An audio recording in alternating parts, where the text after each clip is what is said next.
Sessão extra do Discuta São Paulo hoje com o professor Fernando Abruzzi. Olá, professor, bom dia. Bom dia, Fabiola. Bom, a gente ouviu aí a reportagem do João Wittzki-Palme, da reportagem toda da CBN, que acompanhou essa manifestação de ontem, 110 mil pessoas nas ruas, e essa briga, eles não querem política no meio das manifestações. O que fazer sem a política? Como que o senhor analisa isso, professor? Olha, tinha um slogan ontem, que era um pouco assim, o povo unido não tem partido. Esse slogan é do Franco, é do general Franco na Espanha, no fascismo espanhol. Mussolini falava a mesma coisa, que dizia que, na verdade, a existência de partidos era contra o povo. E ele tomou o poder e massacrou o povo italiano. Eu acho que as pessoas precisam ter cuidado, porque uma coisa é dizer que o movimento não tem um partido que domine, etc. Ótimo. Mas ser contra partidos é fascismo. Em nenhum movimento nos Estados Unidos, na Europa, nas democracias, se diz simplesmente que você é contra partidos. Você critica os partidos, o que eu acho que é super saudável.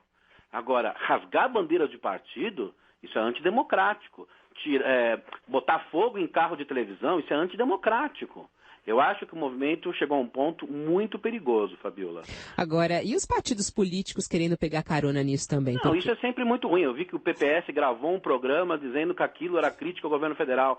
Quer dizer, como se o PPS tivesse alguma inserção popular. Não tem nem voto no Brasil, o PPS. Então, acho isso, claro que eu concordo que há oportunismo de vários partidos.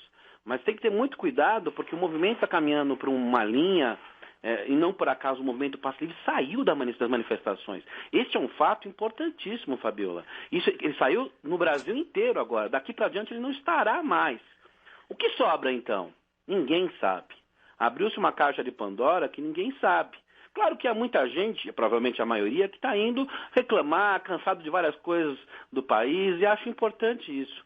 Mas há grupos organizados para, digamos, radicalizar o movimento, com pautas antidemocráticas. É preciso ter muito cuidado com isso. Fora isso, diante dessas manifestações, o que se viu, por exemplo, no Rio ontem, obviamente tem grupos infiltrados vinculados ao mundo do crime. Quando em São Paulo houve aquela manifestação no centro com saques, metade dos presos tinham passagem pela polícia de tráfico de drogas. As pessoas têm que começar a olhar um pouco isso, porque num primeiro momento, Fabíola, o debate foi a relação dos manifestantes com a polícia. E a polícia se deu muito mal, porque, digamos, na quinta-feira passada teve uma atitude completamente equivocada, mas depois também deixou o pau comer, como se diz no popular, e foi também completamente equivocada, mas agora o que vai começar a acontecer é conflitos internos aos manifestantes. Isso ocorreu no Rio, isso ocorreu em São Paulo, isso ocorreu em Brasília. Começa a ter um perigo maior, porque alguns movimentos... É só acompanhar a internet. Hoje, se você olhar a internet, o que está acontecendo? É um pau danado.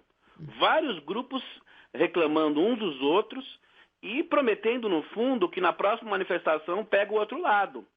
Então, me preocupa muito isso, porque degringolou. É um momento muito complicado.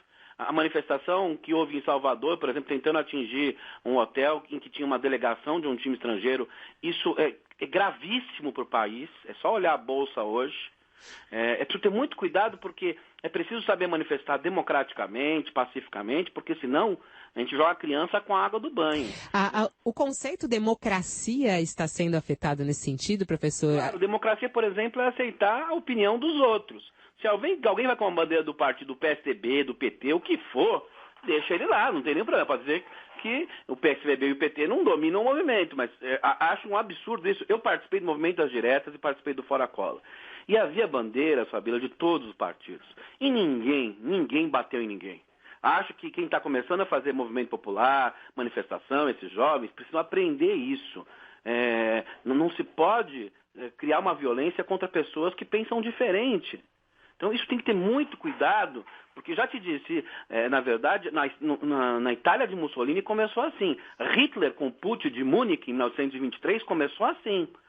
Precisa ter muito cuidado, porque espalhou-se um fascismo enorme.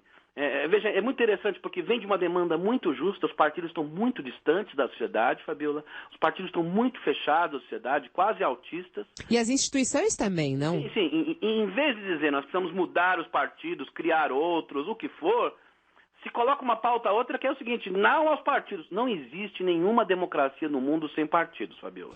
Professor Fernando Abruzzo, agora, qual deve ser a resposta? A gente acompanha um silêncio das autoridades como um todo, né? Ontem, diante de toda aquela manifestação que espalhou pelo Brasil, 100 cidades, até agora não houve um pronunciamento da presidente, não houve nenhuma nota, inclusive. Há um silêncio? Como é que deve ser essa reação das autoridades? E a gente olhando aqui também para a cidade de São Paulo, do prefeito, do governador, da Câmara Municipal, da Assembleia Legislativa, de que maneira deve vir essa resposta? Vamos dizer a verdade, os políticos foram pegos de surpresa, né, Fabiola? Isso é inegável. A sociedade, uma boa parte da sociedade foi pega de surpresa. Aliás, a maioria da sociedade ainda nem entrou no movimento. Se a gente disser que 1.200.000 participaram ontem, só o eleitorado brasileiro é de 136 milhões. Quer dizer, portanto, a representatividade deles é menor que 1%. Então, tem que ter um cuidado muito grande com isso. Então, os políticos olham para o eleitorado geral. Segundo, até a presidente Dilma falou que era importante ter manifestações, mas que não fosse violência, mas eu acho que os episódios dos últimos dias, sobretudo no Rio, Campinas, dado o grau de violência... Brasília, a invasão do Palácio... Acho que agora é uma questão, digamos, do PT ao PSDB, digamos assim, se unirem para defender as instituições democráticas. Uma coisa é você manifestar tranquilamente, etc. Outra é você depredar prédios públicos, agredir militantes. Fabiola, um dos agressores ontem, eu estava na Paulista, eu vi, eles tinham capacetes, esse movimento nacionalista. Os anarquistas saíram no final ali, gritando que os manifestantes eram todos da classe média burguesa, etc., que iam apanhar na próxima. É isso que está esperando. Quer dizer, para o ouvinte que está nos ouvindo, no próximo pode ser um que vai apanhar desses grupos. Mas professor, mas acho que a gente tem que ter um pouco de cautela, porque, assim, se você for ver, que nem no Rio de Janeiro, eles falam de mais de 300 mil pessoas, só que a estimativa é que seja muito mais que isso. Aqui em São Paulo foram mais de 100 mil. Os grupos de violência são muito pequenos perante essa multidão, não? Mas esses grupos muito pequenos fazem um estrago muito grande. Imagina se atingida uma delegação estrangeira, machucando algum jogador. O impacto não é na Copa das Confederações, o impacto é internacional. As pessoas têm que começar a pensar nisso. Hoje, lá em Londres, eles falaram que o Brasil está tendo uma resposta que Londres não teve quando organizou as Olimpíadas. Se tivesse ocorrido em Londres um atentado, imagina o impacto para a economia da Inglaterra. Então, eu acho que precisa ter um pouco de cuidado, porque esses tipos de radicalismos parecem bonitos, mas eles normalmente levam a uma situação pior. De que maneira é possível acalmar os ânimos nesse momento, professor? Veja, quando o movimento Passe Livre sai dessas manifestações, mostra que ninguém mais controla ninguém. Então, eu acho que tem que ter uma campanha de opinião pública, de mídia, que se quiser fazer manifestações democráticas, ótimas, pacíficas, que devem ser respeitados, inclusive partidos políticos com os quais você não concorde, com bandeiras, etc. Não tem nenhum problema, cada um do seu lado, pacificamente, mas que é preciso evitar violência e que, se houver violência, para garantir a ordem e os direitos das pessoas, o Estado tem de reagir. É assim em qualquer lugar do mundo democrático. É isso que precisa ser dito. Imagina se a Casa Branca é atingida como foi atingida a Prefeitura de São Paulo. Ou o Palácio dos Bandeirantes. Os americanos apoiariam majoritariamente alguma reação contra os manifestantes. E ninguém vai dizer que os Estados Unidos não é uma democracia. Então, acho que, digamos, é bom lembrar, há um número grande de pessoas, a maioria aqui não participa disso, mas essa minoria está crescendo e se fortalecendo. Até porque, Fabiola, ninguém comanda essas manifestações. Vejam, quando houve aquela depredação na prefeitura, teve um grupo do Passe Livre que tentou evitar. Foram derrubados, alguns apanharam, inclusive. Os manifestantes. E a demora da polícia em chegar para controlar aquilo. Propositadamente, me perdoe, mas foi propositadamente. É um pouco uma reação ao que a Prefeitura de São Paulo havia falado sobre os atos da quinta anterior. Então, quando a gente vê essas coisas, me preocupa muito, porque eu acho que um quadro de violência não vai melhorar o Brasil. Violência em política quase sempre leva a soluções fascistas. É o perigo. Professor Fernando Abruzzo, até segunda-feira. Então tá bom, um beijo, tchau para todo mundo.